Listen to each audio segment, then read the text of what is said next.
For reference, this is how hairy my head is right now.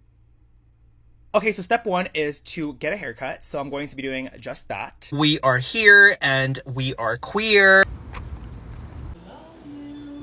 This is how my head looks pre-rinse, pre-shower, and post-haircut.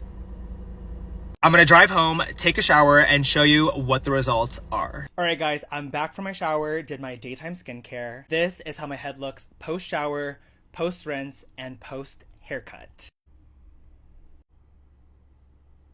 Obviously, there are still some stray hairs, like over here and over here, but overall, I feel like the haircut did a really good job at removing the hairs on my head. And I think I really like what my barber did to my head. I went to the Boathouse Barber in Pasadena. It was literally just $50, like very affordable. And yeah, don't forget to check out the link in my bio for my visual bottoming course. You won't be disappointed. And for my discreet douche kits. I love you and I'll talk to you soon.